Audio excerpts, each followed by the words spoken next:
And welcome to Politics 101. Good evening to everyone coming to you from Guyana.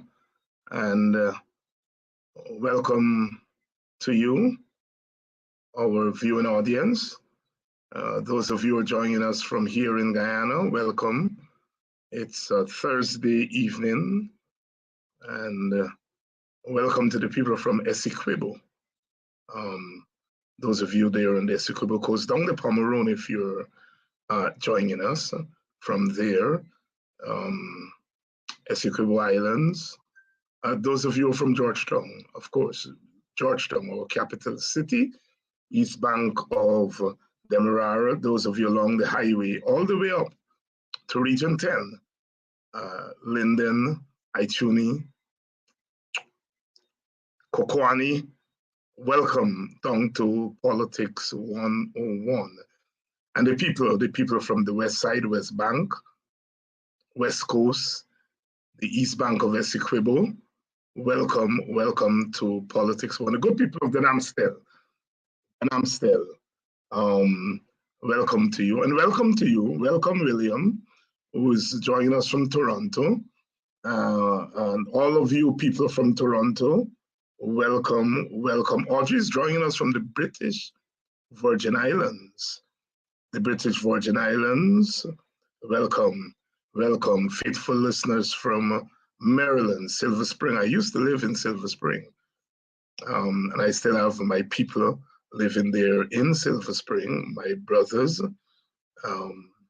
in Silver Spring. Welcome down to Politics 101.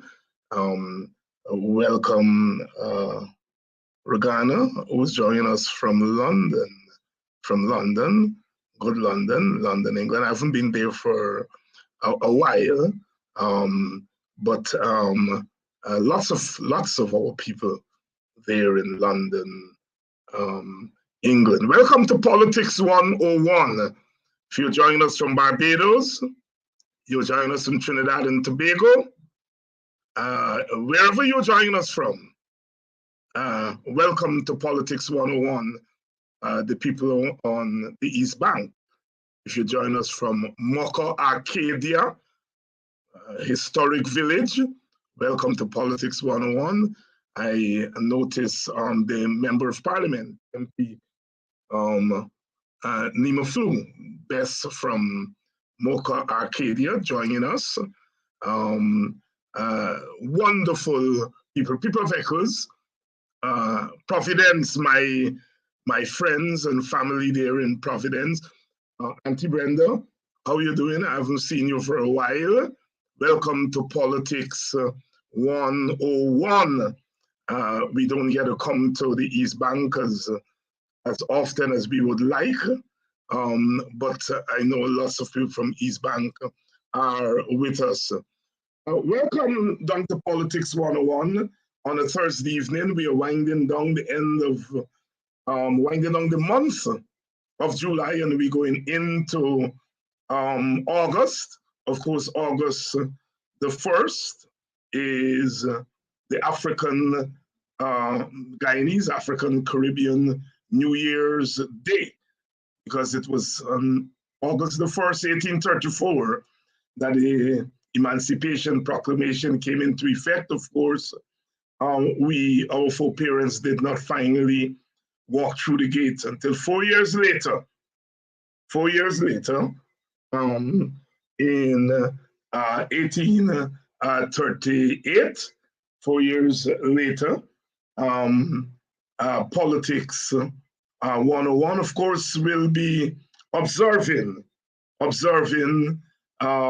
Emancipation Weekend.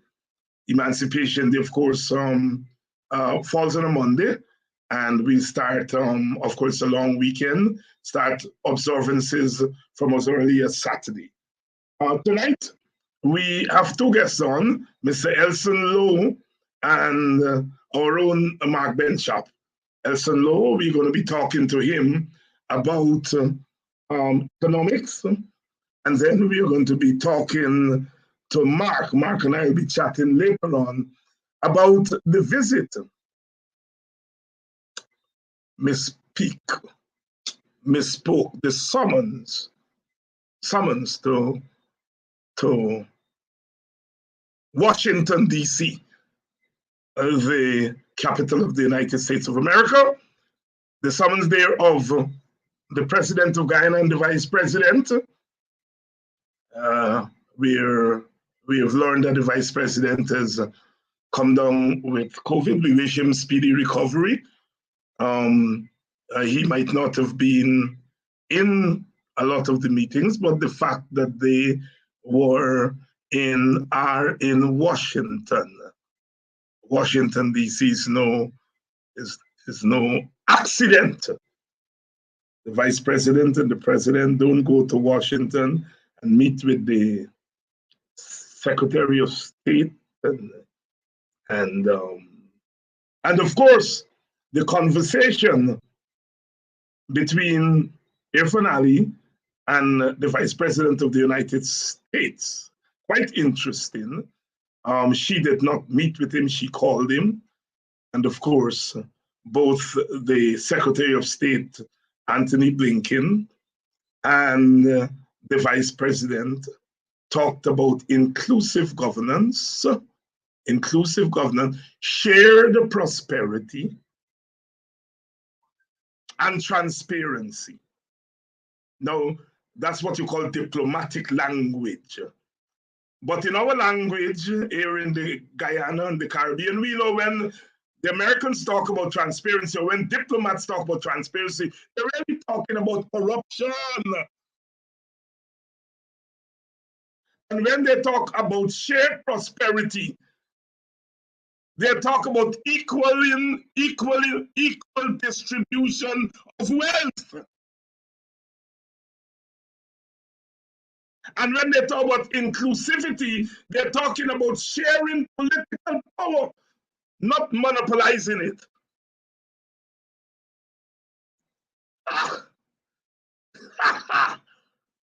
The PPP talking about food security. The people pushing food security. They're pushing the environment.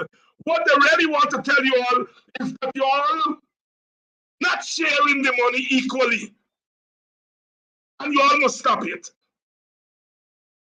Them must stop it. And when they talk about transparency, they talk about corruption. And you all must stop it. Them must stop it. And when they talk about inclusivity,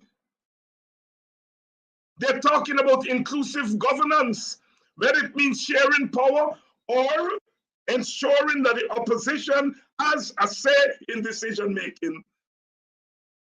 They're telling you all that this damn nonsense of monopolizing all the political space is not the way to go. Good evening to all of you joining us. Here we teach, we learn, and we mobilize. You know, thank God for technology. Thank God for this alternative media. We don't have to go in the village and hold a meeting, and you all have to wait until 6 months afterwards to see we. You are seeing us every single day.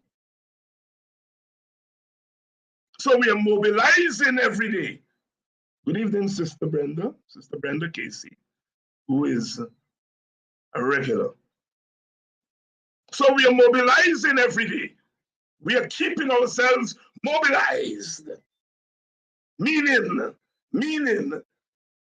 that we are readying ourselves every day to stand up to injustice. That's what mobilizing in this case means. And to raise our voices against injustice, inequality, and bad governance. Mr. Elson Lowe is going to be joining us later, and Mark Benchop is also going to be joining us. Happy Emancipation to African Guyanese, but also to all Guyanese. Happy emancipation. You know, emancipation means freedom. Our foreparents were about freedom. They wanted freedom. And the process of freedom is a long process. And when they were free, they started their schools. They started their churches. They built their economy. And they built their government, village councils. Their agricultural economy. They divided the lands in the back dam equitably. You got a house lot in the front, everybody got a house lot in the front, and get 2 house lots at the back. There's nothing more democratic than that. That is economic democracy. No discrimination, no targeted. You know, we got them economists nowadays where you tell them we have to give cash grants to Guyanese. They say, well, we want it targeted to their own people. Our foreparents did not target. They gave everybody a house lot at the front of the village and 2 house lots at the back. Democracy, village democracy. Long before they start teaching democracy at the university. No, they would have us believe that democracy is just about election. But you know, our foreparents had what was called direct democracy. All of them sat there and they had 1 person, 1 vote. They sat there in the village and they made collective decisions. And then they set up the council where they had representative democracy.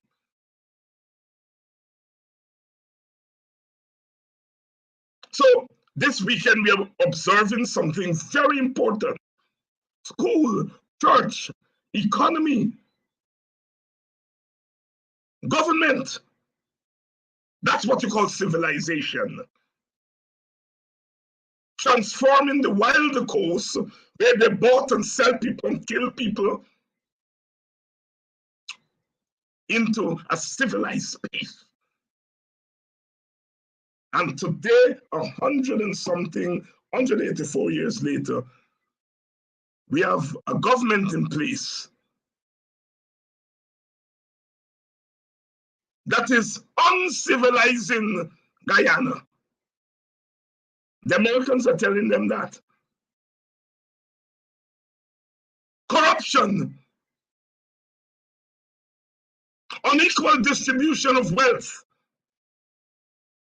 and dictatorial governance. That's what Mr. Blinken and Sister Kamala Harris meant when they tell them about inclusivity, shared wealth, and transparency. 3 indictments. You are too damn corrupt. You are too damn discriminatory. You are too damn greedy. That's what they're being told. And they summon them to Washington with a suit and tie and dress them down.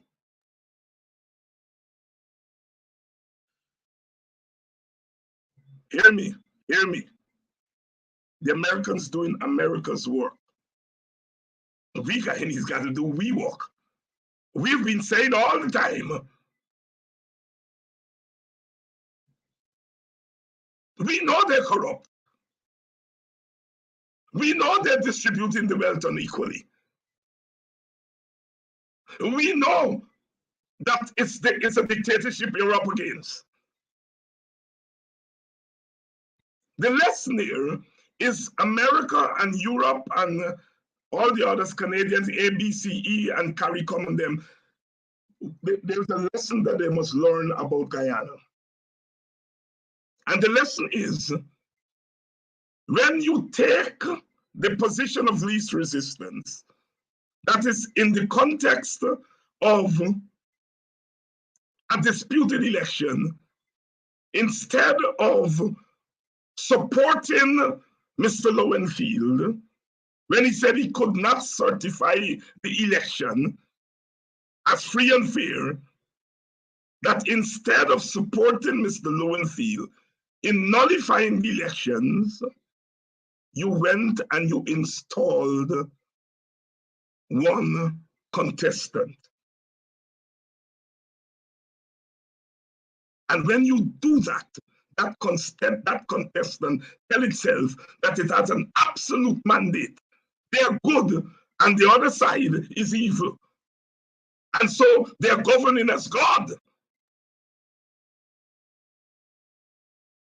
When the international community refused for 2 years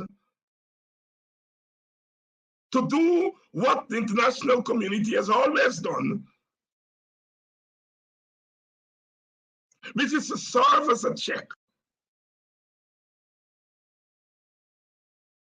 When the opposition has been stripped of all formal power,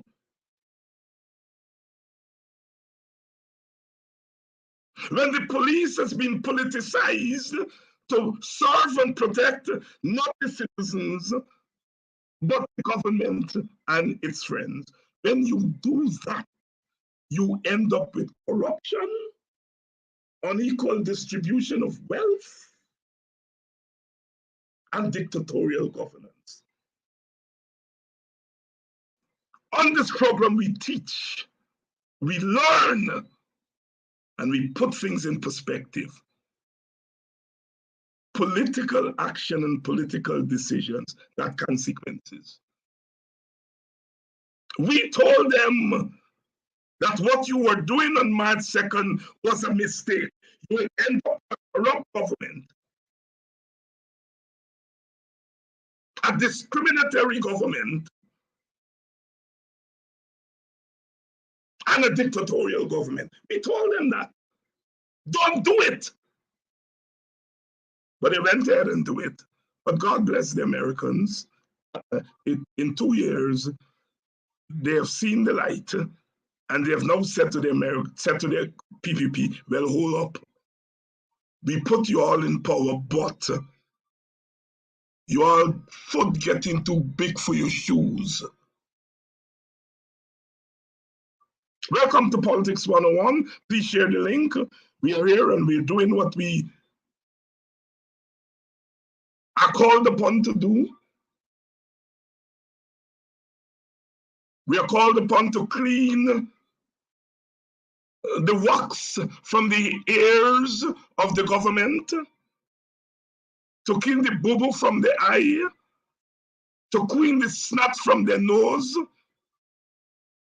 The PPP has no mother. You all know what mothers do. When your skin get nasty, is your mother just bathe you, wash your hair, take out the boo-boo from your nose and your eye, scrub your teeth, bathe you, and make you clean again. The PPP has no mother. So when they left in 2015 and they came back in 2020, it's the same nasty clothes they come back with.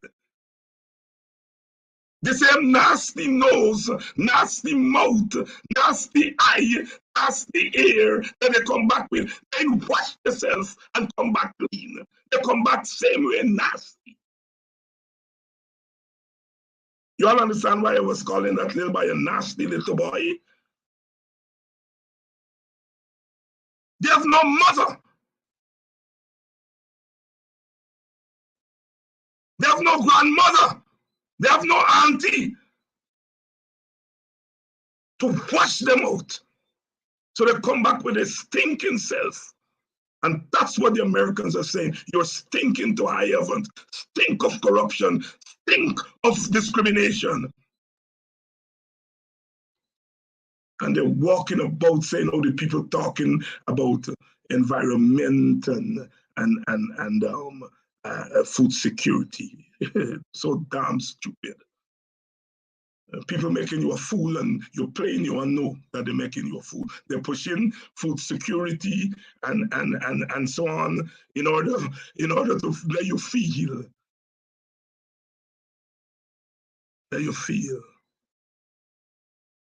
Welcome to Politics 101. We are doing it here tonight. Happy emancipation to African Guyanese and all Guyanese. All Guyanese. Because emancipation is about all the ethnic groups. Because when Africans got free, they freed all those who were coming after. They freed East Indians, they freed Portuguese, Chinese, and the Amerindians who were here before. They ensured that nobody will be a slave in Guyana anymore. That's why emancipation is about everybody.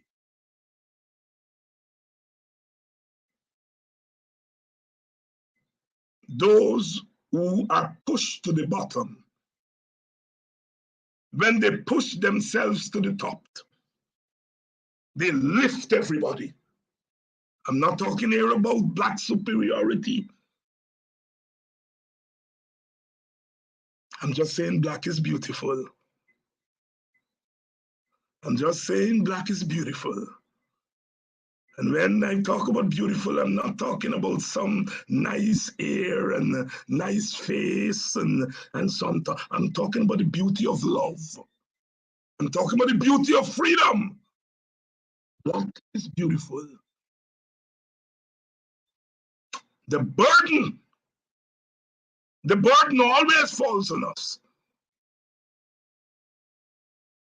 They beat down everybody. I hear everybody say, well, you know, the Indians feeling the squeeze too, and Amerindians feeling the squeeze too, and so on. And that is true. But what is also true is that Indian people are not coming out on the road and facing the bullets of the police. The police not shooting up Indian and Amerindian people, they're shooting up black people. And it's black people who have to lead us on the road and to say, stop it, stop it. I hope our East Indian brothers and sisters, our Amerindian brothers and sisters will join us. If you can't come out on the road, give us some moral support. Because when we win, we're winning for you. It's always been so.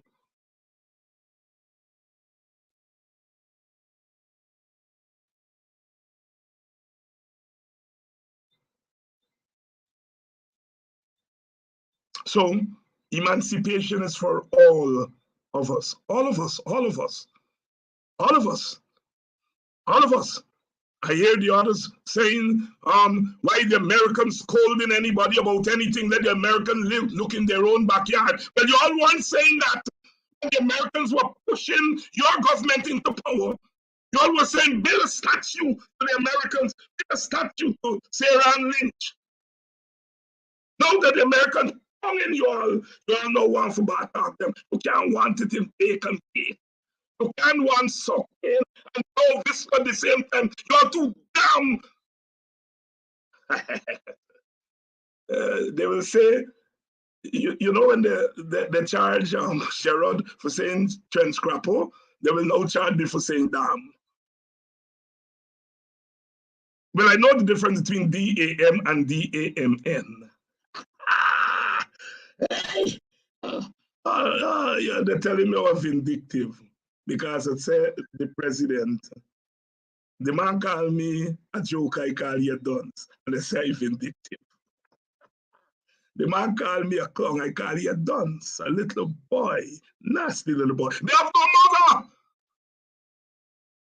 None whatsoever.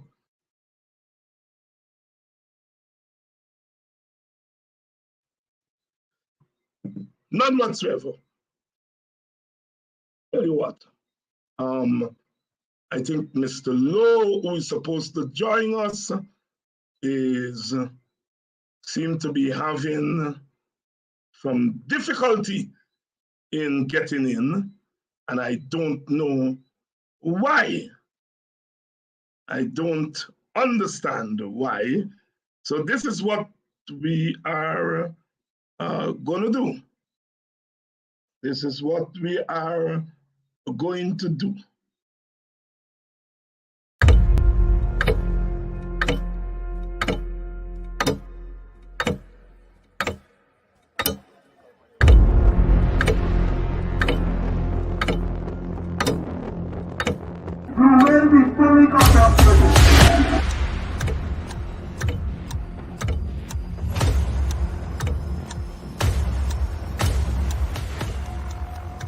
Mr. Watts, he is armed himself. Shots.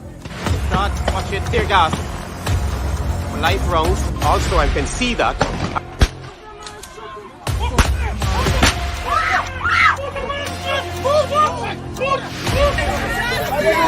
Justice for Quindon! The man is a boxer, man. Why can't put in a boxer, man, to do that?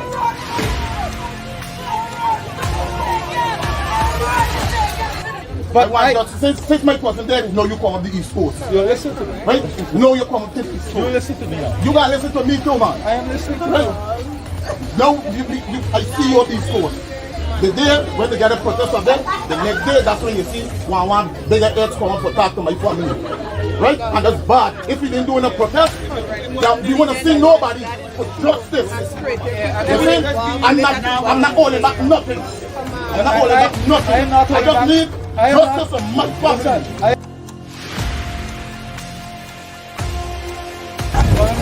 I get visitors all of a sudden. All of a sudden, This is Joker. Who is that Joker? That piece of plum. They know who they are.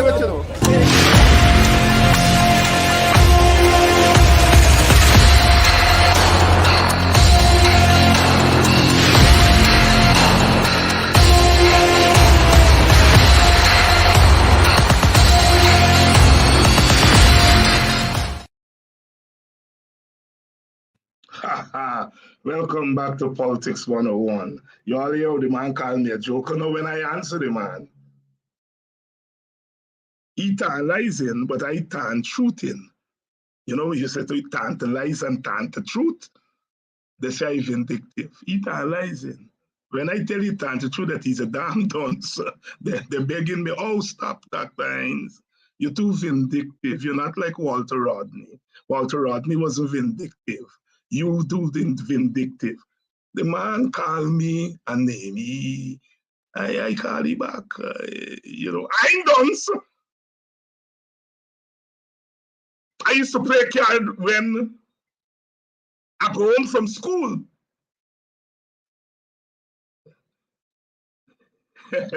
He was playing card during school time. It's not the knock is the problem, you know. You all know the story. It's a knockback. Welcome to Politics 101. We are rolling here tonight. The Americans on the case. On the case. Hey, every long rope get the end. 2 morning more. 2 morning more. I'm glad the Americans catch themselves. They make a mistake. A big mistake. They were looking after their own interests. But in looking after their own interests, they work against the interests of half of the Guyanese population. We are forgiving people. We are forgiving people. We are forgiving people. And we say to the Americans and the British and the Canadians and the Europeans and CARICOM, Mia Motley and Ralph Gonzalez and all of them, we forgive you all. We forgive you all. For you know not what you do, so the Bible says. They know not what they do. Some of them know what they did. Some of them innocently get drawn into it. We had an election with 2 results.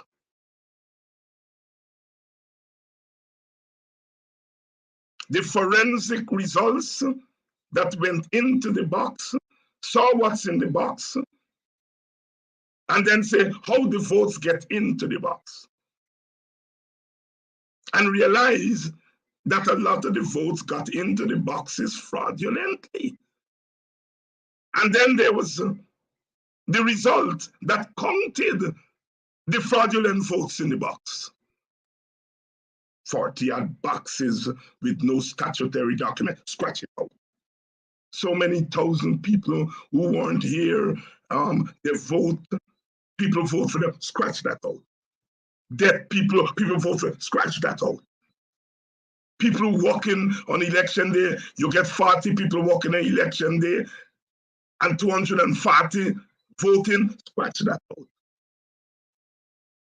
The recount, although the recount order 60, was unconstitutional,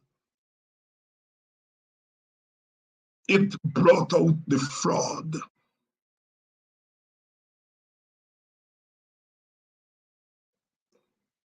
GCOM started to say, after the police said, yes, so many people were not in the country, but people vote for them, and the police send the thing, the madam said, put it aside, put them votes aside. This box ain't got no statutory document. The law said the box must have statutory documents, put it aside. And she started put aside. And then all of a sudden she stopped putting aside. She stopped putting aside. And she started counting the nasty votes, the tainted votes. And the PPP was installed in power with the nasty tainted votes. And the count that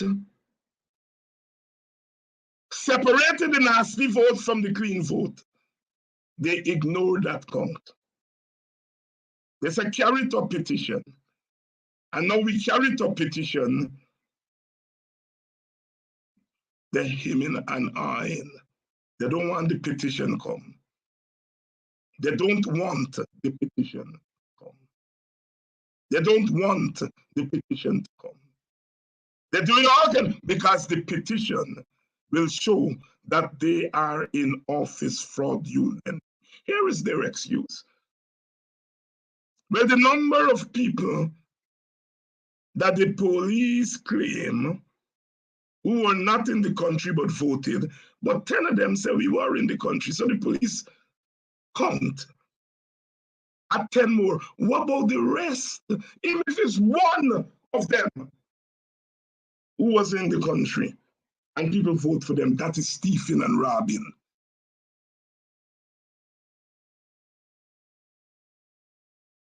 Stephen and Robin. The election was decided by the fraudulent votes in the box. That's why Vincent Alexander said, what are you talking about SOPs? The election wasn't decided on SOPs. The election was decided by the Robin votes in the box. And the Americans went along with it. The American Secretary of State get involved. They put sanctions on one set of people, then sanction the rest for the 40-something boxes without statutory document. No sanctions on them. They sanction the opposition leaders, put sanction on them. When you put sanction on people, when an election result is not decided, it's not, an election is not decided, and you put sanction on one of the competitors, then what? You're forcing one set of competitors to accept the results of an election under duress. And you're signaling to the judges in the courts, if you all don't vote the way we want you all to vote, sanctions don't come upon you all.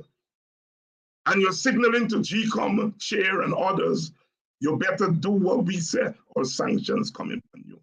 That was one Secretary of State. Hey, you get another Secretary of State now, and he's saying you're corrupt. You're spending the money. You're spending the money unequally, and you are a dictator. That's what the Americans are saying. That's what they're saying.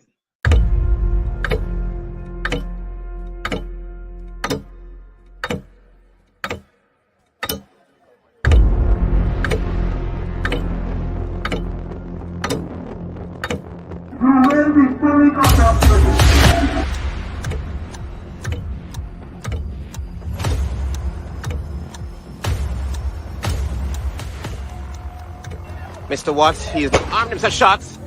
Shots, watch it, tear gas. Live rounds. Also, I can see that.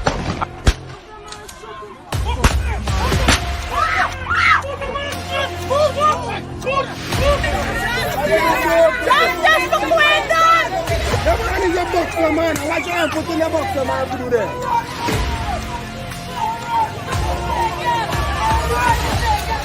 But since my cousin there is no you come on the East Coast. You listen to me. Right? No, you come to the East Coast. You listen to me now. You gotta listen to me too, man. I am listening to you. Right? Now, I see you on the East Coast. The day when they get a protest of them, the next day, that's when you see one bigger heads come up for talk to my family. Right? And that's bad. If you didn't do a protest, you want to see nobody for justice. You see? I'm not holding back nothing. I'm not holding back nothing. I just need justice for my family.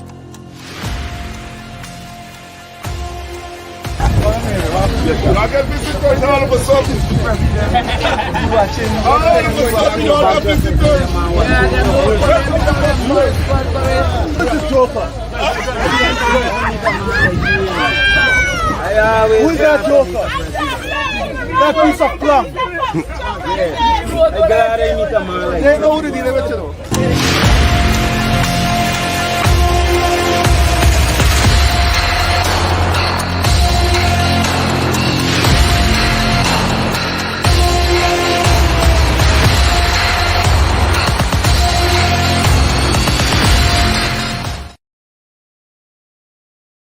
Welcome back to Politics 101. We are waiting for our guests to join us.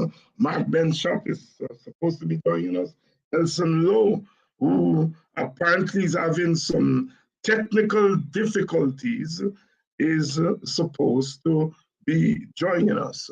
Hopefully, they'll be able to join us shortly as Mr. Lowe works out the technical differences. But we're talking about the bombshell news that the American Secretary of State and the American Vice President have spoken to our leaders, Jatio and Ali, and have told them they're running a corrupt government. They are running a dictatorship, and they are distributing the resources unequally. And that is significant news. And that is why on Tuesday, we have to come out at the parade ground there on Carmichael and Middle Street, opposite the gardens, the small garden, promenade garden, come out and rally. The Americans are standing up for themselves. And we have to begin to stand up for ourselves. And that is why we need to come out. We need to come out on Tuesday, the day after emancipation. We're going to be having that rally at Parade Ground. And all of you in Georgetown, on the East Coast, on the East Bank, on the West Side, further afield, please come out and stand up for yourself. Stand up and let them know that we know, we peeped the card a long time. We peeped it a long time. Bad governance, corrupt. The Vice News laid it bare, laid it bare, laid it bare, laid it bare, laid it bare.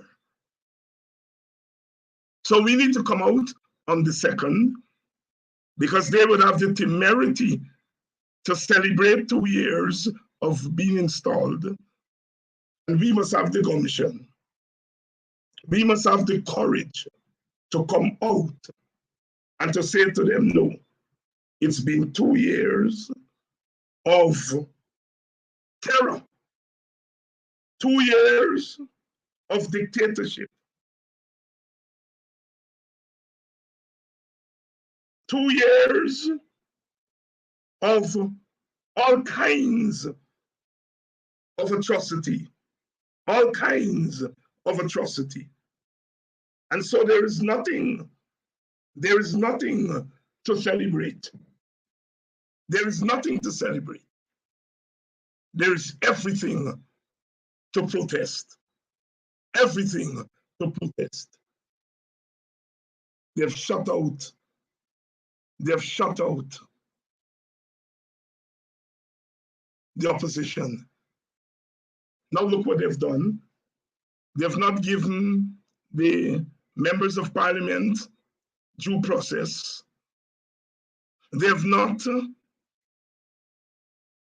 allowed them to defend themselves.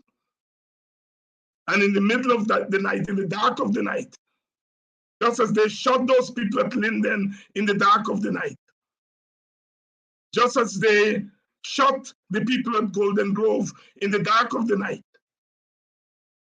in the dark of the night, they suspended those parliamentarians. And the intention is to starve them. Because if you're suspended for 6 sittings, they're now saying those parliamentarians will not be paid. They will not be getting their allowances. And they're understanding that is not the norm. So the plan is they will stretch the next 6 sittings over the next 6 months. Because you all know that they don't call Parliament steady.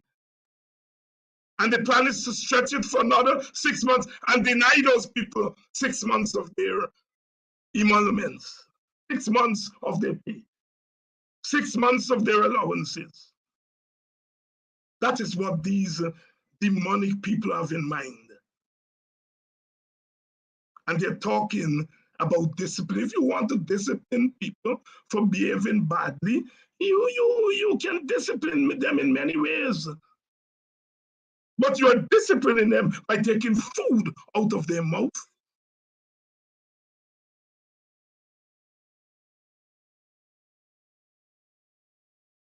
That's what these wicked people are doing. That's what they intend to do. We're up against it. But it's not the first time that we're up against it. And we are going to stay put.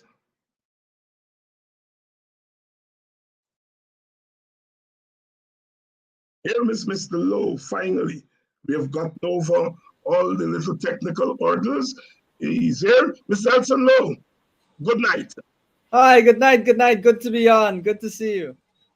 And it's been a long time since you've been here, but you're here. Let's go straight to the issue of the day. The Bank of Guyana has said cost of living will double by the time Christmas comes around. The finance minister said not so. So here we have the government bank saying cost of living is going up and it will double. And the minister of the government saying the Bank of Guyana lying. Talk to us about what's happening here. So yes, there's been quite a bit of confusion around this issue. It's not that the cost of living will double by the end of the year. That would be 100% inflation, but that the total amount of inflation that we expect will more than double, easily triple by the end of the year. And so So that's right, the rate. yes, the rate. So the total amount. So we've seen 1.7% thus far, according to the bank, and by the end of the year, they expect 4.1% as the full year rate of inflation. But that I think kind of misses the point of it, which is that there is no way, or at least it is highly unlikely, that Guyana will end the year with such a low rate of inflation. Last year we were well above that. We were nearly 6% last year, and I think anyone can tell you who has, all those who have eyes to see, can tell you that inflation has been even worse this year, in large part because of the war in Ukraine and because of the government's spending on infrastructure rather than on various other things. So we've seen very high prices, a surge in oil prices, a surge in the price of grains, a surge in the price of your wheat and so on, your cooking oil. All of these things have gone up. So it is highly unlikely that you're going to see that final year inflation. And in fact, I believe that we're seeing inflation for food coming well above, I believe that's 13.5%, coming well above the overall inflation rates. What this means is that the estimates that the finance minister has and the estimates that the minister of that the Bank of Guyana are putting out are likely to come in to be much below. For the average person, unfortunately, that means a lot of pain between now and the end of the year. A lot of pain. We've already seen these incredibly high prices, and consumers are complaining, and rightfully so. Even things like sugar, you're seeing lines and high prices for that. So consumers are complaining. But all of this must be taken in the context that, unlike other countries that are facing recession or are doing poorly, Guyana the oil industry is doing well, high oil price, this, that, from just to give your viewers some perspective as to how absurd what's going on right now really is. From the last time that they published the budget to now, the expectation for how fast the country will grow has gone up by 10%. We expected Guyana would grow about 50%. Now Guyana is expected to grow about 60% because in large part of that high oil price, right? High oil price, things booming. This means that the growth has accelerated in the country. In the last budget, you only saw less than 1% put towards cost of living mitigation. You think in this supplemental that they brought out now, they've put some additional amount towards cost of living mitigation? You think that's what you're seeing? Some additional measures and so on? Or just more of the same? You think even the same amount? They've put not a dollar towards cost of living mitigation. There's no line item for cost of living mitigation in that particular supplemental budget. And so, on the one hand, you have tremendous growth and the country booming, and those who have access to resources making lots of money. And on the other hand, you have the average Guyanese punishing under a much higher cost of living as the year continues, as the year rolls on. That's what we're seeing in this country right now, and it's a shame. It's a shame. Listen, the president goes around the country and he shares money, this to that, that for this, give that, give these workers, sugar workers so much, give fisher folks so much. He went to this guy expo the other day, give people building house so much and so on. Is that how you run an economy? And if not, what is the danger of running an economy like that? Yeah, absolutely. Yeah. While on the one hand, of course, we want citizens to receive relief. We want people to receive relief. But on the other hand, we need to really look at how these things are structured so that those who need relief the most are able to benefit from that relief. Now, and this is something that has happened with the COVID-19 cash grants and is carried forward into all of the various cash giveouts that the PVP has put together, which is that there is no structure to ensure that those who need the grants the most, the ones who receive them, first of all, receive them, and second of all, receive them first. So what you saw with the COVID-19 cash grant is that those in Sophia received the grant nearly the last, around the same time actually as wealthier neighborhoods. What that means is that those who need the money the most are getting the money last. That is not the way that it's supposed to be. You're supposed to be providing for those who need the money the most first. I think that is obvious to anyone. Now, what we've seen with all of the other helter-skelter grants around the place is that similarly, you don't know if it's fishermen that are doing better, that are receiving the same grant, and if they're receiving it first. You don't know what kind of, whether or not there's any kind of structure to that. You're seeing a grant now for fisher folk that is 150,000 versus 250,000 for sugar workers. But the question you have to ask is there a specific reason that sugar workers would receive so much more than fishermen? If you're arguing that fishermen need the grant, why would sugar workers be receiving so much more than fishermen? Why wouldn't they be getting a standardized amount? Or there be some sort of a justification as to why these amounts are different. It just kind of sounds like they're calling off the top of their head some amount and putting out funds that way. That makes no sense. It means that those who need the money the most are not necessarily those who are getting the money. It means that the amounts that are provided are not necessarily adequate amounts. And so that's the nonsense we're seeing. Now, more broadly, the issue is that there has not been a comprehensive relief package for Guyanese across the board. Nothing comprehensive. It's just a small measure here and a small measure there. To my knowledge, most Guyanese are not fishermen. To my knowledge, most Guyanese don't work at Gaisuko. And so it's difficult to understand how citizens, the ordinary citizens, will benefit, given that these are so narrow. Even some of the other measures that they've announced, like fertilizer giving away and so on, I've heard that has been very sluggish. The giving away of fertilizer has been very sluggish.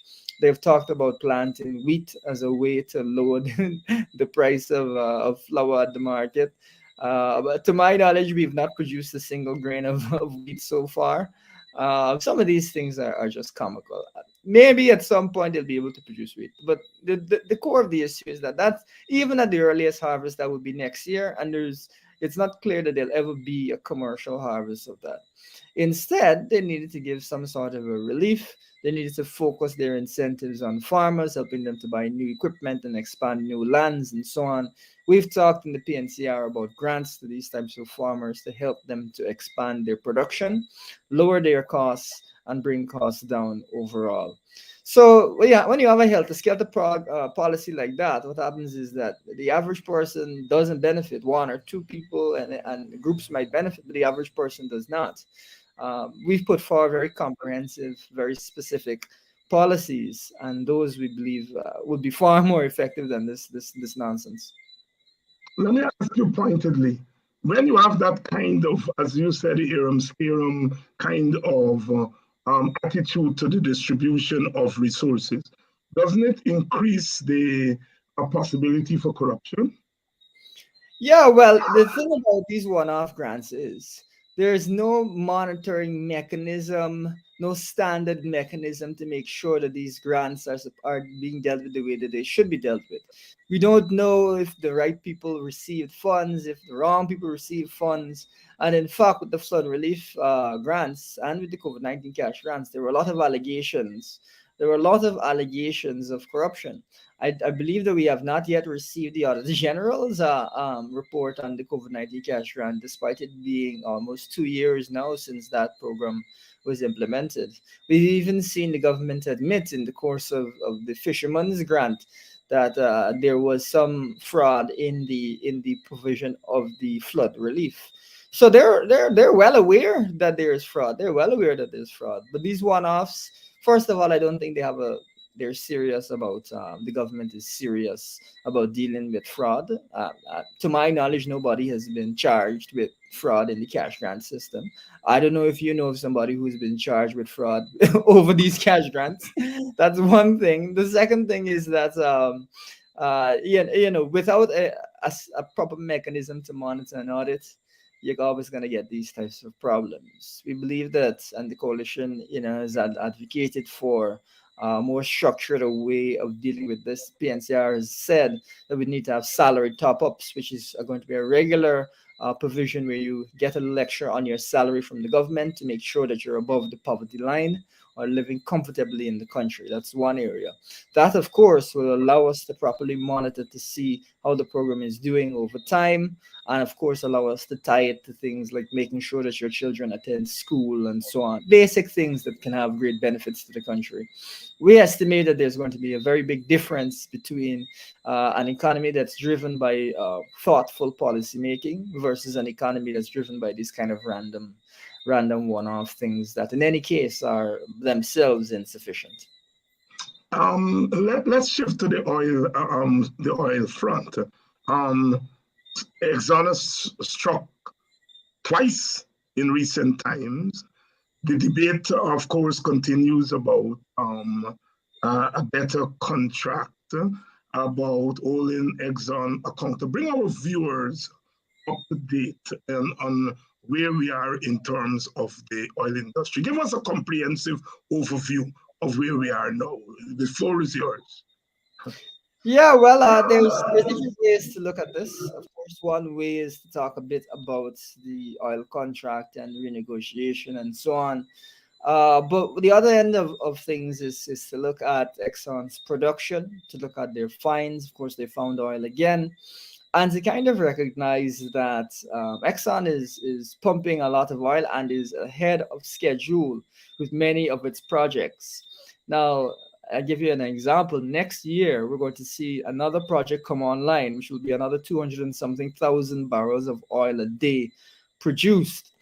For context for your viewers, we're already producing almost 50% more, around about 50% more oil this year than Trinidad ever produced at its highest point, at its peak.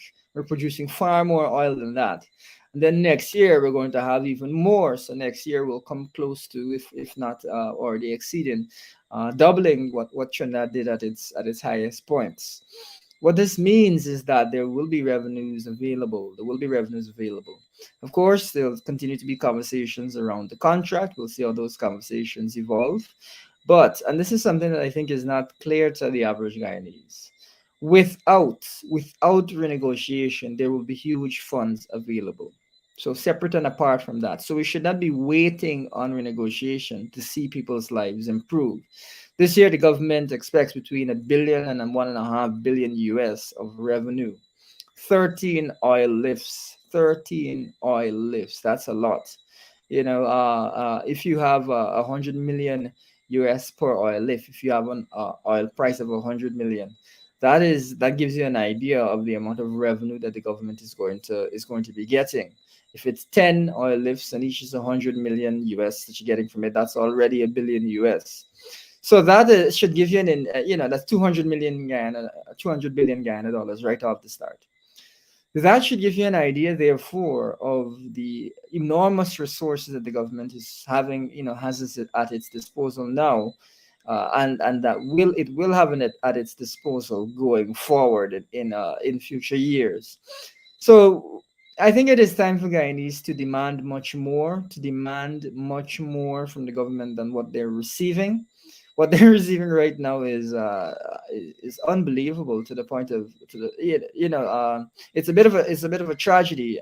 I have a dark sense of humor, but it is an absolute tragedy. Again, I cannot imagine that a political party in these circumstances, where they're receiving huge revenues, where the country's growth has accelerated. Just to remind your viewers, if Guyana had grown at 10% in a year, we will be saying, oh, that's great, top, excellent growth and so on. The country developed, in China, if they grow at 10%, they say, oh, it's a good year. We have accelerated by 10%, not just grown by 10%, accelerated by 10%. We were going to grow at 50%, which is already an absurd number. We've now expected to grow closer to 60%. So, I think I've kind of to settle down and think to themselves, what really is happening? How can I benefit? How can I pressure the government to ensure that we're able to properly benefit? Because what's going on is that Exxon is pumping very aggressively. And in fact, they are a year or two ahead of schedule on most of their projects. The next project next year is ahead of schedule by a year. And the project after that is ahead of schedule by a year as well. So therefore, we'll be getting revenues from those projects much earlier than expected. This means that citizens must condition their minds towards it. And I'd give you something for your viewers to chew on a little bit. There was a BBC article that came out a few years ago asking whether Guyana would become the wealthiest country in the world. This is when we just started to produce oil. I don't know if you'd come across it, but it was quite popular. And there was that was the question. And in that article, they indicated that between now and 2025, 2026, Guyana would grow between 300% and 1,000%. We have already seen in some parts of this country, rental prices triple, therefore implying that the value of the house triple, and real estate goes with GDP. So we're seeing what looks like a tripling of the GDP. We've seen the GDP more than double already, and it looks like it's heading towards tripling in short order, which means that what the BBC was saying about getting to 1,000% growth in only a few years is very much on the cards. This country could grow 1,000% by 2026, 2027. That could happen. So if that is happening, and Guyana is 9, 10 times richer than it was, the question we must ask your viewers is, are you 9 or 10 times richer than you were? Because if not, then doesn't that mean that we've got some inequality expanding in this country? And to make it concrete for your viewers, concrete, you look at those housing prices, tripled. Now, if you don't own a house, then somebody has gotten 3 times richer and you have not gotten any richer. Number one. Number two, there's stocks in the Guyana stock market, Republic Bank, GBTI, all the different banks and different big organizations, banks, DIH, DDL. From 2018 to now, 5 times up. The stock market has gone 5 times up. That means that if you had X amount, you have 5 times more now. People are 5 times richer than they were in 2018. Are you 5 times richer than you were in 2018? Is that what's going on in your life? Folks, this is what we're seeing is a real expansion in inequality. Because I'll tell you this, those who own stock, those who own real estate, those who own businesses tend to be the wealthier people in the society. And those who do not have that and rely on wages tend to be those on the lower end of the income and wealth scale in the society. And so what we've seen in Guyana is that by some measures, inequality is 5 times worse than it was only a few short years ago. This is the circumstance that we're faced with. We're not faced with a time of hardship. We're faced with a time of plenty. What we are seeing is a government that has no interest in remedying the inequalities of the society and ensuring that every Guyanese is able to benefit. And you may say, oh, that's just your opinion, you're with the opposition. But I'll tell you this, you know that when the PAP talked about their development priorities, they did not mention reducing inequality. That's not a development priority. That's not a priority. It's not that I'm saying something abstract. This is what they said. And even further, we've now seen a supplemental budget come out after all of the inflation, after all the cost of living woes. And there's nothing in there for the average citizen. So they've had a chance to respond to the situation, and they've chosen not to respond. Guyanese, you must choose not to vote for them because they've had every opportunity to do something, to change something, to improve. They've had every opportunity and they've declined to do so. As a result, it's punishment times in Guyana. It's absolutely punishment times in Guyana. That's what's going on. So we're going to very likely see us cross the tripling of GDP. I think we may cross that very, very shortly if we haven't already crossed it. And it is now possible that over the course of the next few years, GDP will be 10 times, we'll have 1,000%, 9 or 10 times bigger than it would than before, than only a few short years ago. This means that enormous amounts of wealth are being generated in this country. Enormous amounts of wealth are being generated. But if it's only being generated for the few who have political connections or who are already wealthy, then we're going to have a real problem with inequality in this society. and we're going to see, a lot of instability and these types of things that come with inequality. We can stop this from happening. We just need to decide to do so. I want you to elaborate on that supplemental amount of that supplemental that they're asking $40 odd million, no? That they're asking for. What's behind that? Take us behind that. So what you're seeing in that supplemental essentially is money for housing. That's the biggest chunk of the supplemental. I believe it's about $21 billion towards the housing area. Some of that is water, some of that is other housing initiatives. But whether we're going to get value for money, whether we're going to see types of housing projects that the country demands, really remains up a question, because the plans that the government is putting out do not seem to be large enough in scale to deal with the issue. We've got, and I can go into that in a little bit of detail, we've got a very serious housing issue in this country that is going to displace tens of thousands of Guyanese over the course of the next few years. That's something that we can see already, and a trend that will accelerate. So that's one thing. Additionally, there's some funds for Gaisuko. Big surprise. I don't think anybody's surprised by that. Always seems to be some funds for Gaisuko. And there's various other small initiatives. Those are the two of the big chunks. I believe there's some for GPL as well. GPL, of course, was in a much better financial position under the coalition than it is currently. Now, as far as Gaisuko is concerned, there's going to be additional funds to Gaisuko. Of course, we've spent enormous amounts on Gaisuko, and yet you can't get sugar. In fact, we've seen $50-60 billion spent on Gaisuko in the last 5 or 6 years, and no luck with with progress. I think, and this is something that we've discussed in the coalition before.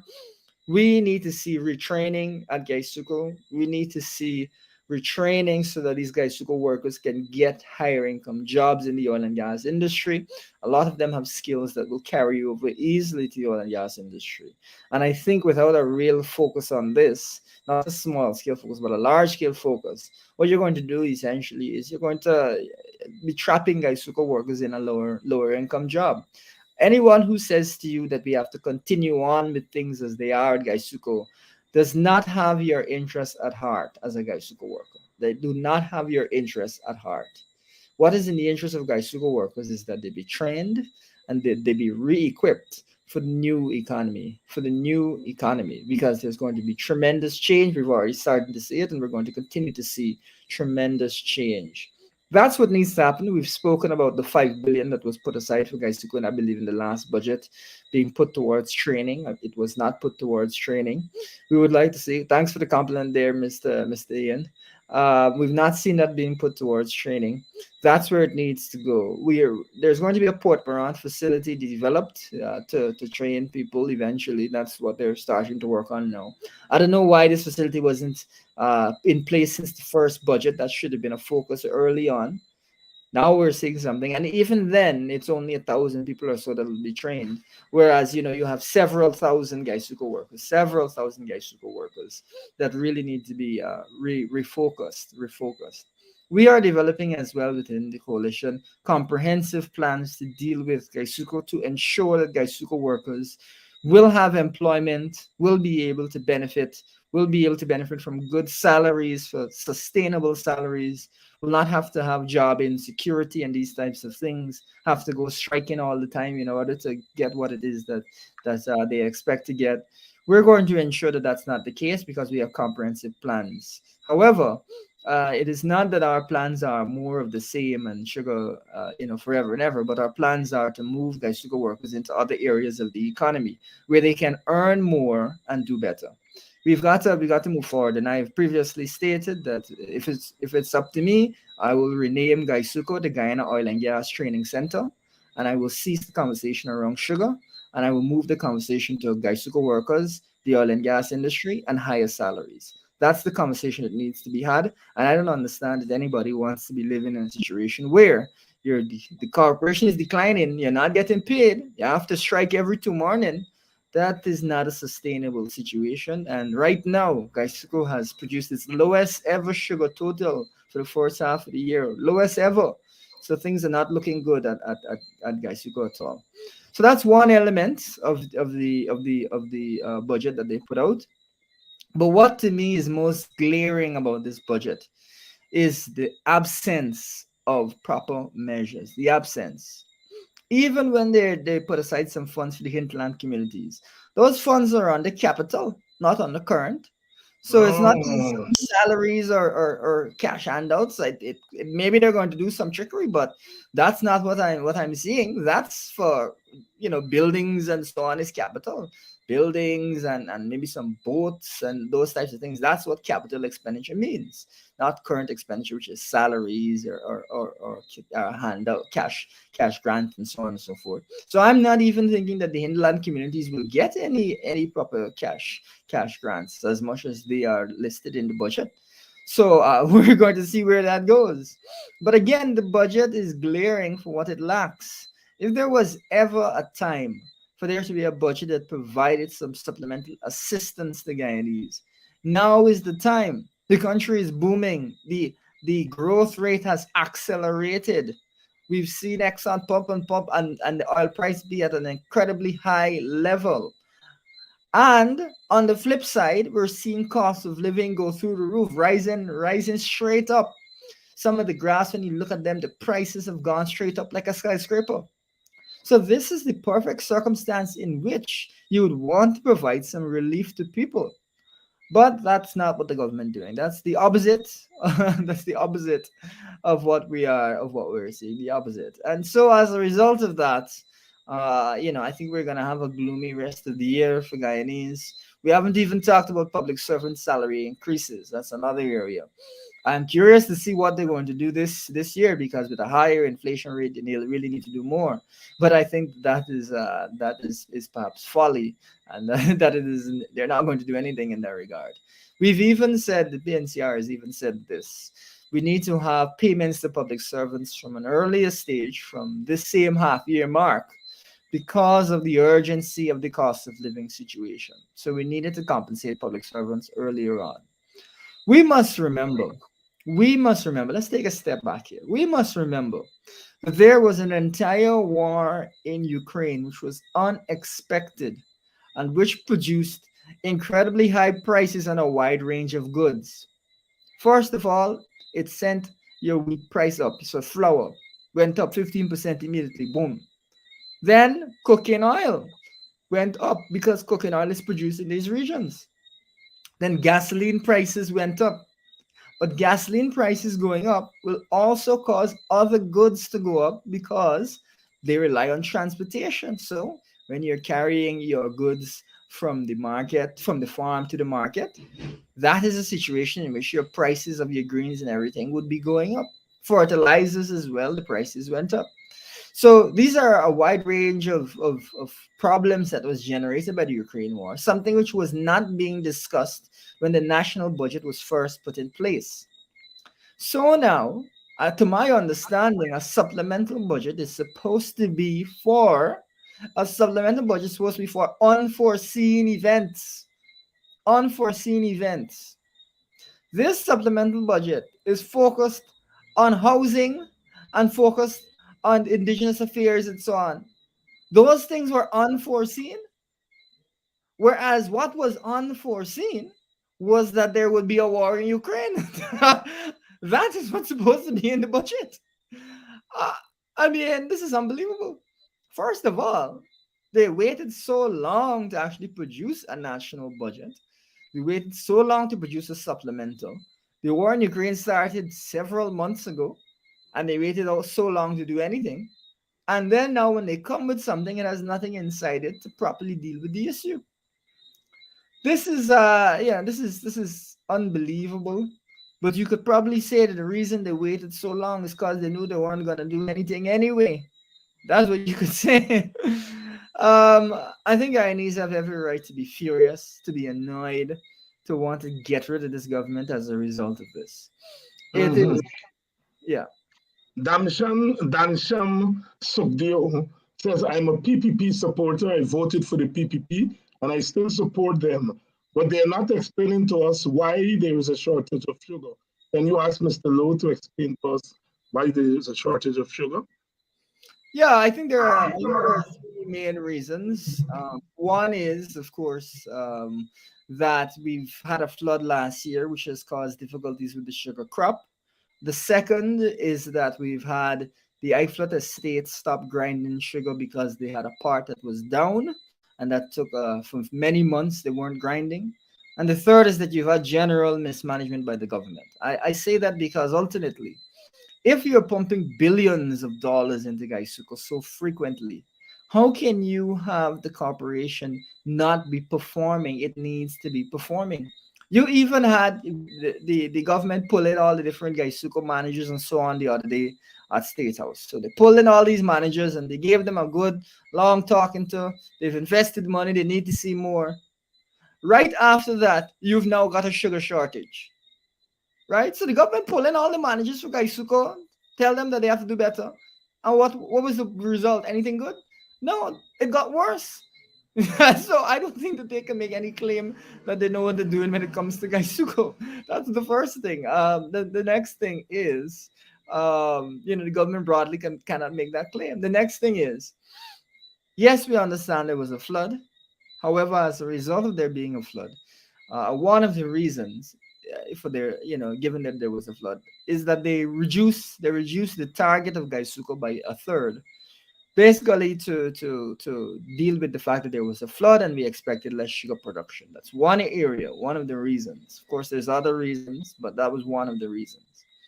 But even in the context of that flood, Gaisuko has still underperformed its target by almost half or something to that effect. So it has still underperformed, even though it had a reduced target. That just gives you a sense of how dire the situation is at Gaisuko. And so it is no surprise that there's a shortage. Now, when it comes to the Iflat estate being down, um, in the management of any organization, you have to have contingencies in place. You have to have preparation. What has gone on is that the Iflat estate has stayed down far too long. Has not been grinding sugar for far too long, and that is what has contributed to the shortage. So it's a series of factors, one after the other, which have led to the worst performance of Gaisuko in memory. Actually, under the coalition, you saw production at Gaisuko increasing, with 2020 being a year with a high of production. And then from the time the PPs come into office, you've seen production decline. That is what's been going on. So it is an alarming situation. It requires a lot of reform at Gaisuko to deal with it. It may require a change of the CEO, who has come under a lot of criticism by the unions and so on. But the whole thing is a mess.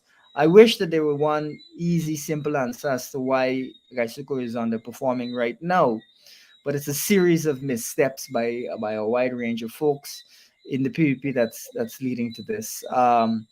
But that, of course, does not deal with the main problem, which is that the company is not profitable, has not been profitable from the longest while, and that real efforts to move the company forward have not been made.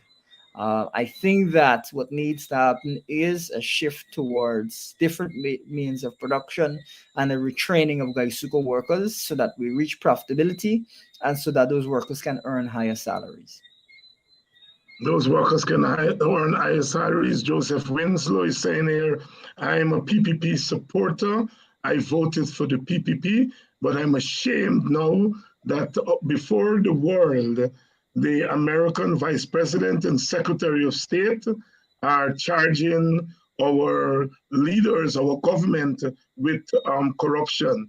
Can Mr. Lowe explain the relationship between the big money coming from oil and the increase in corruption?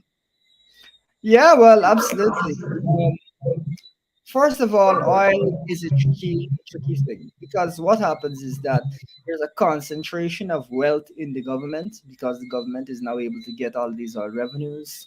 And so as the government gets its hands on more money, it is easy for corruption to happen. That's the first broad way of thinking about it. I believe that there's a corruption scholar who said, how can it be possible for a fish that is swimming in water not to taste the water? That's one perspective on it. But more broadly, there's different ways to run a country, and PvP seems to be intent upon running it with corruption. Now, there are also allegations which need to be investigated that we've spoken of, that have been spoken about at length. This is in part due to the revelations by Mr. Su in the course of the Vice News documentary. Now, that I think gives you some interesting perspective. That gives you some interesting perspective. And the reason that I say that is that there was a lot of specific allegation. There were a lot of specific allegations that were made. One of the allegations, so we're talking about oil, one of the allegations that Su made is that he had paid a larger amount before for an oil company. He was, when they're talking about the bribes that they're going to give to Jagdeo, Su says that this is a small bribe. He's paid a bigger bribe before for the oil company. So when you have oil involved, I guess bigger bribes are required. that's one of the takeaways. Must be investigated. This is totally unacceptable. We have an oil block auction where the remaining oil blocks will be provided to the various other companies to begin to explore and hopefully produce oil. So we have an auction coming up. You cannot have someone who lives in the vice president's house next door to him, rents from him, saying that he already paid a bribe to the vice president over an oil company. It is disgusting. We need an investigation of this, because what it could mean is that these oil blocks already share out, as we say in Guyana, done share out, and that this whole auction is a sham. That is what it could mean if he is saying that he already paid a bigger bribe. So these are some of the concerns that come from an oil and gas economy. These are some of the concerns that come from it, in that there's more money involved, so the bribes and so on are higher. This is why we need investigation. We in the opposition have called for a freezing of that oil block auction until there's an investigation and until we see further measures toward transparency and accountability, clear rules. We should be able to see all those rules beforehand. We should have public consultations so that we know that Guyanese are comfortable with what they're seeing with the oil block auction, which ultimately, we must recall, we own these oil blocks. It is not that the government owns them. They're our oil blocks. And that is something that we as Guyanese sometimes, we think, oh, is Exxon owned, is government owned. No, it is Guyanese owned. We have to see the right accountability, especially when we're hearing somebody who lives in the vice president's home next door to him, rents from him, say that he already paid a bribe for an oil company. Unbelievable. Needs an investigation. And I put it this way: if you can't protect your oil blocks from corruption, you cannot protect anything from corruption, because that is worth tens of billions of US. It's not $5 we're talking about here, tens of billions of US. But the other thing that I would say is, when you started off as a country that had a lot of corruption, it is easy for oil to make that corruption worse. And one of the other allegations, of course, this allegation needs to be investigated, is when Su said, he had paid another high amount, and that was for the hydroelectric company, for the hydroelectric dam. Which, of course, given that we only have one hydroelectric dam, it has to be Amalia Falls. That was featured as well in the Vice documentary. Now, Amalia Falls has been around for a long, long time. It's been over 10 years we've been talking about Amalia Falls. You mean to tell me that there is now a possibility that this whole time Jagdeo has been taking bribes over Amalia Falls? That could be what has been going on? I keep wondering to myself, why are we pursuing Amalia Falls when it is such a tricky and difficult project to get off the ground? It has generated so much controversy over the years. Why? But Su could be indicating that the reason is because somebody keep taking a bribe, and as a result of continuously taking these bribes, you can't let the project go. This is why you need an investigation to find out the truth. You need an investigation to find out the truth. This is the allegation that has been made. We need an investigation. And in fact, the vice president should step aside or be fired to facilitate a proper international investigation to bring out the truth. So it could be that we've had corruption at Amali Falls all this time. And so with oil, that's just going to make it even more. But as it stands, it is a question as to whether Amali Falls will even go forward, because right now the contractor has pulled out, and the government is saying they have to go back to the drawing board to figure out Amalia Falls. So, more than 10 years later, they have to go back to the drawing board. It would be funny if it wasn't so sad, eh? Really, really, really funny. Any thoughts on the trip to Washington by the two big men in the government? Well, big men in the government, and the response of the American Secretary of State and Vice President. Any thoughts? Well, one of the things that I think people have been talking a bit about is the agreement for about 2 billion US with the Export Import Bank in the US. Now, what is interesting about that is we have not seen really that scale of agreement for some time, and that is perhaps because the government has been avoiding these type of agreements, has been avoiding it. And people will say, well, why would you avoid getting access to 2 billion US?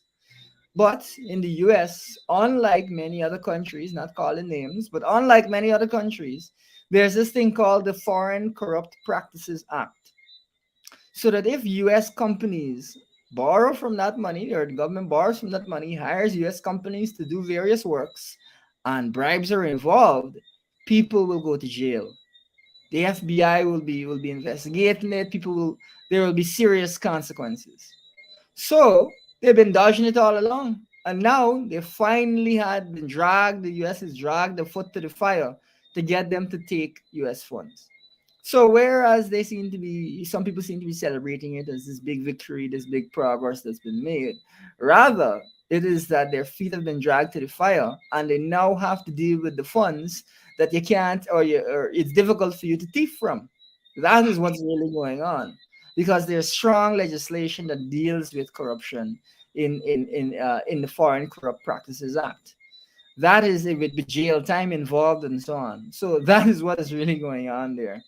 Now, of course, there's an allegation that a lot of these businessmen from a certain country that Sue seems to hail from, that they are engaging in bribery and so on. We've not seen enforcement by the Chinese government of anti-corruption laws internationally, and so this is a very different environment. However, I have also called on the Chinese government to investigate the comments brought out by Vice News, first of all, because as they've said in their statements, they respect the rule of law. But second of all, because in that document, in that particular investigative piece, there was potentially a money laundering ring exposed, which is how people get money out of China to facilitate bribes. That was another allegation. And it went even so far as to say that they facilitate this for corrupt Chinese officials. So first of all, you're pulling out your funds, hiding it from the Chinese government. And second of all, it could even be the funds that come from corrupt Chinese government officials. It is in everyone's interest to investigate this. It is in everyone's interest. And I can tell you this, you think this is the only country that these folks are laundering money for? You think this is only Guyana that are bringing money, or is a money laundering ring that is allowing corrupt Chinese officials to get their money all over the world?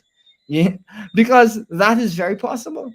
This is why you need an investigation. This is why we must come together to clamp down on this nonsense and get the truth out. It is not a 5 cents allegation, it's a very serious allegation.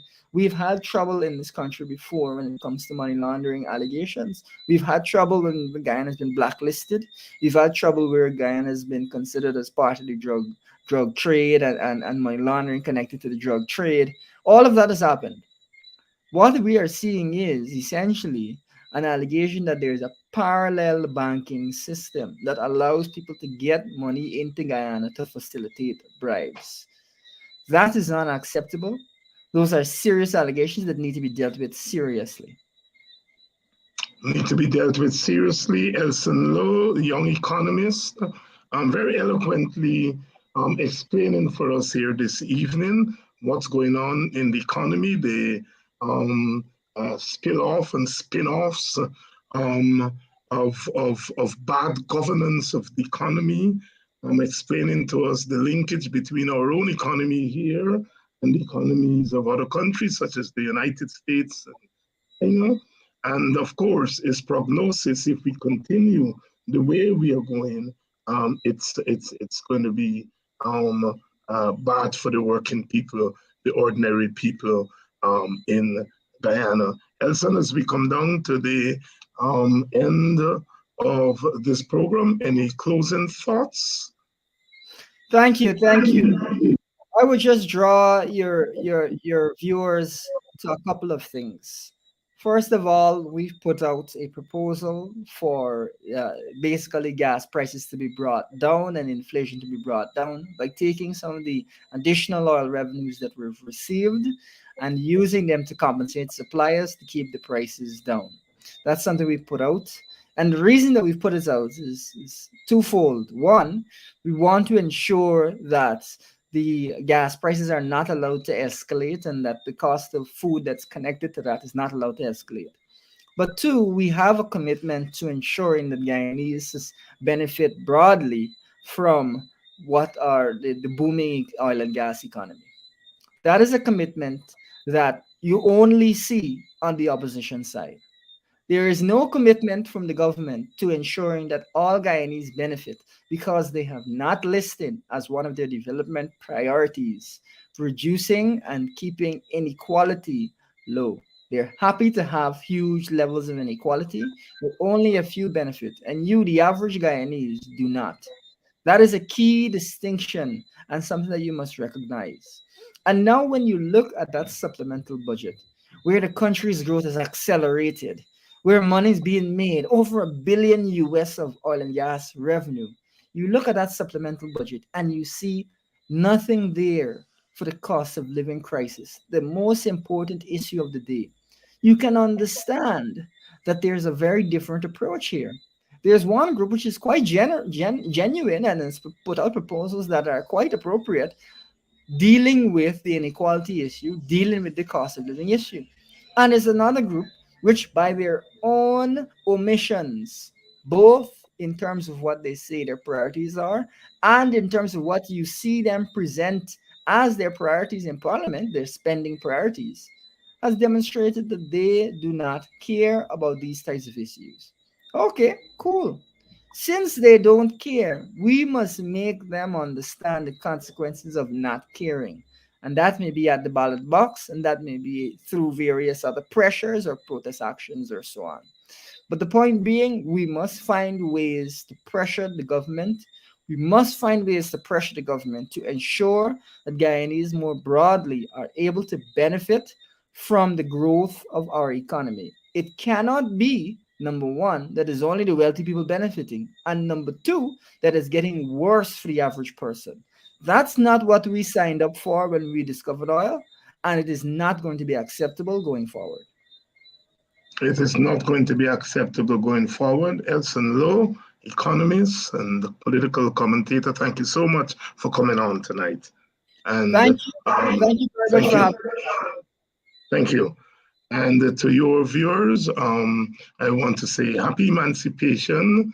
And remember, all roads lead to Buxton on the night of the 31st, starting at 6 o'clock.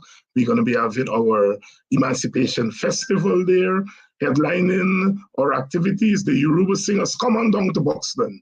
If you're on the East Coast, Georgetown, anywhere in Guyana, Buxton is the place to come on Emancipation Eve for our festival. Of course, the next day, Agda holds its festival at the National Park. I want to